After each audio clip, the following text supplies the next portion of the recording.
പ്രിയമുള്ളവരെ, വചനജ്വാല 1795 ദിനത്തിലേക്ക് പ്രവേശിക്കുന്ന ഇന്ന് 2026 ജൂലൈ 31 വെള്ളിയാഴ്ച എല്ലാവർക്കും ഏറ്റവും സുന്ദരമായ ഒരു സുപ്രഭാതം ആശംസിക്കുന്നു.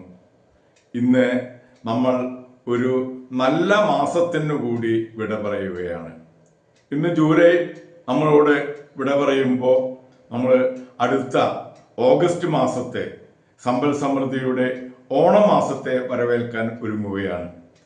ഇന്ന് നമ്മൾ വിശുദ്ധ ഇഗ്നേഷ്യസ് ലയോളയുടെ ഓർമ്മ ദിനം ആചരിക്കുന്ന പുണ്യ ദിനം കൂടെയാണ്. ഇന്നത്തെ വചനവായനയിൽ ദാനിയേലിന്റെ പുസ്തകം 9-ാം അധ്യായം 1 മുതൽ 14 വരെയുള്ള തിരുവാക്യങ്ങളാണ് നാം ശ്രവിക്കുക. വർഷങ്ങളുടെ 70 ആഴ്ചകൾ. അഹേസൂരിസിന്റെ മകനും ജനനം കൊണ്ടും മേദിയക്കാരനും കൽദായരുടെ ദേശത്തെ രാജാവുമായിരുന്ന ദാരിയൂസിന്റെ 1-ാം ഭരണവർഷം. അവന്റെ വാഴ്ചയുടെ 1-ാം വർഷം ദാനിയേലായ ഞാൻ ജെറമിയ പ്രവാചകനെ കർത്താവിൽ നിന്നുണ്ടായ അരുളപ്പാടനുസരിച്ച് ജെറൂസലം നിർജ്ജനമായി കിടക്കേണ്ട 70 വർഷങ്ങളെ കുറിച്ച് വിശുദ്ധ ലിഖിതങ്ങളിൽ വായിക്കുകയും അതിനെപ്പറ്റി ചിന്തിക്കുകയും ചെയ്തു. അപ്പോൾ ഞാൻ ചാക്കുടുത്ത് ചാരം പൂശി ഉപവസിച്ച് ദൈവമായ കർത്താവിനോട് തീഷ്ണമായി പ്രാർത്ഥിച്ചു. ദൈവമായ കർത്താവിനോട് ഞാൻ പ്രാർത്ഥിക്കുകയും ഏറ്റുപറയുകയും ചെയ്തു.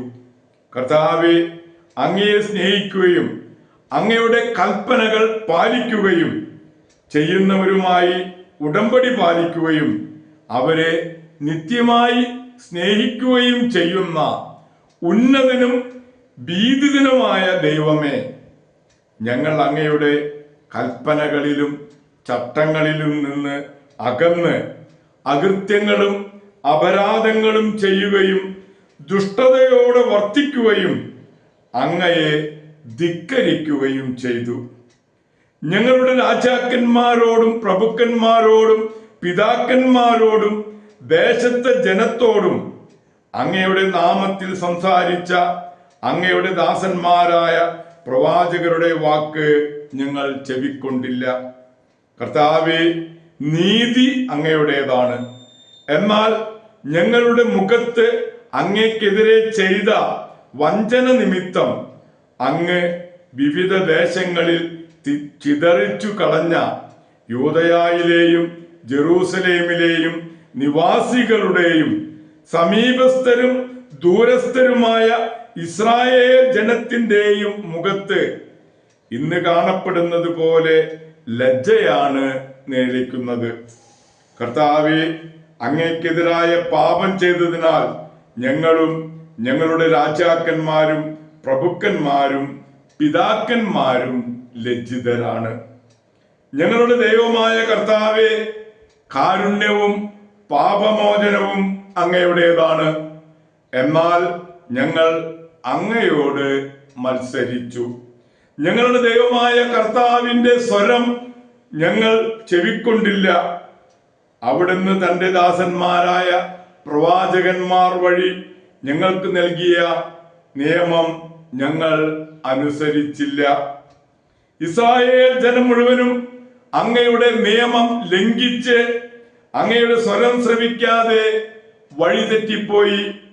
ഞങ്ങൾ അവിടത്തേക്കെതിരായി പാപം ചെയ്തതിനാൽ ദൈവത്തിന്റെ ദാസനായ മോശയുടെ നിയമത്തിൽ എഴുതപ്പെട്ടിരിക്കുന്ന ശാപവും ശിക്ഷയും ഞങ്ങളുടെ മേൽ ചൊരിയപ്പെട്ടിരിക്കുന്നു. ഞങ്ങൾക്കും ഞങ്ങളുടെ ഭരണാധികാരികൾക്കും എതിരെ അവിടുന്ന് സംസാരിച്ച വാക്ക് ഞങ്ങളുടെ മേൽ വിനാശം വരുത്തിക്കൊണ്ട് അങ്ങ് നിറവേറ്റിക്കൊണ്ടിരിക്കുന്നു. ജെറൂസലേമിന് സംഭവിച്ചതുപോലുള്ള നാശം ആകാശത്തിന് കീഴിൽ മറ്റൊരിടത്തും സംഭവിച്ചിട്ടില്ല. മോശയുടെ നിയമത്തിൽ എഴുതപ്പെട്ടിരിക്കുന്നത് പോലെ ഈ വിനാശം ഞങ്ങളുടെ മേൽ പതിച്ചു. എന്നിട്ടും അങ്ങയുടെ സത്യം ശ്രവിച്ച് അകൃത്യങ്ങളിൽ നിന്ന് പിന്തിരിഞ്ഞ് അങ്ങയുടെ കാരുണ്യത്തിന് വേണ്ടി ഞങ്ങൾ യാചിച്ചില്ല. അതുകൊണ്ട് കർത്താവേ, ഉചിതമായ സമയത്ത് ഞങ്ങളുടെ മേൽ വിനാശം വരുത്തി. എന്തെന്നാൽ ഞങ്ങളുടെ ദൈവമായ കർത്താവ് താൻ ചെയ്യുന്ന എല്ലാ കാര്യങ്ങളിലും നീതിമാനാണ്. ഞങ്ങളോ അവിടുത്തെ സ്വരം അനുസരിച്ചില്ല. ദൈവത്തിന്റെ തിരുവചനമാണ് നാം ശ്രവിച്ചത്. പ്രിയമുള്ളവരെ, ആഗോള കത്തോലിക്ക സഭയിൽ ഇന്ന് നമുക്കേറെ പ്രിയപ്പെട്ട വിശുദ്ധ ഇഗ്നേഷ്യസ് ലയോളയുടെ ഓർമ്മദിനം. അവൾക്കും അവനും പുണ്യവതിയും പുണ്യവാനും ആകാമെങ്കിൽ എനിക്കെന്തുകൊണ്ട് പുണ്യവാനായിക്കൂടാ എന്ന് ചിന്തിക്കുകയും അതനുസരിച്ച് പ്രവർത്തിച്ച് പുണ്യവാനായി തീർന്ന വിശുദ്ധ ഇഗ്നേഷ്യസ് ലയോളയുടെ പ്രത്യേകം മാധ്യസ്ഥം നമുക്ക് യാചിക്കാം.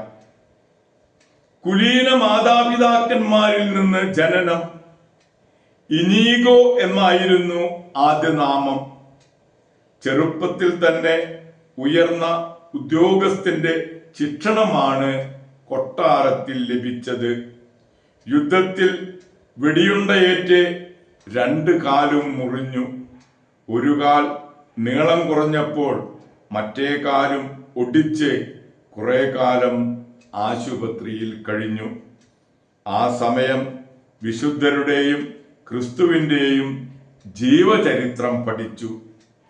ഈശോയുടെ സേവനത്തിന് മറിയത്തിനെ തന്നെ സമർപ്പിച്ചു. തുടർന്ന് ബെനഡിക്റ്റൻ ആശ്രമത്തിലും ഡൊമിനിക്കൻ ആശ്രമത്തിലും താമസിച്ചു. പ്രാർത്ഥനയിലും പ്രായശ്ചിത്തത്തിലും ഗ്രന്ഥരചനയിലും മുഴുകി. തുടർന്ന് വിശുദ്ധ സ്ഥലങ്ങൾ സന്ദർശിച്ചു. 11 വർഷം വിവിധ സർവകലാശാലകളിൽ പഠിച്ചു. 2 പ്രാവശ്യം പാഷണ്ടി എന്ന് പറഞ്ഞ് ജയിലിലടച്ചു. 33-ാം വയസ്സിൽ ഇഗ്നേഷ്യസും ഫ്രാൻസിസ് സേവിയറും ഉൾപ്പെടെ 7 പേർ ചേർന്ന് ദാരിദ്ര്യം, കന്യാവ്രതം, അനുസരണം ഈ വ്രതത്രയങ്ങൾ എടുത്ത് ജീവിക്കാനും മാർപ്പാപ്പ പറയുന്ന ജോലി ചെയ്യാനും തീരുമാനിച്ചു.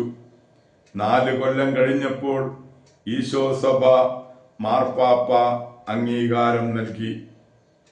വിശുദ്ധ ഇഗ്നേഷ്യസ് സുപ്പീരിയർ ജനറലായി. ഇഗ്നേഷ്യസ് മരിക്കുമ്പോൾ സഭയ്ക്ക് 100 ഭവനങ്ങളും 1000 അംഗങ്ങളും ഉണ്ടായിരുന്നു. CLC സംഘടനയുടെ ആത്മീയ ആചാര്യനും മാധ്യസ്ഥനും കൂടിയായ വിശുദ്ധ ഇഗ്നേഷ്യസ് ലയോളയുടെ മാധ്യസ്ഥം യാചിച്ച് ഇന്നത്തെ ഈ നല്ല ദിവസത്തിലേക്ക് നമുക്ക് പ്രവേശിക്കാം. എല്ലാവർക്കും നല്ല ഒരു വെള്ളിയാഴ്ച ദിവസം ആശംസിക്കുന്നു. ദൈവം നമ്മെ ഓരോരുത്തരെയും സമൃദ്ധമായി അനുഗ്രഹിക്കട്ടെ.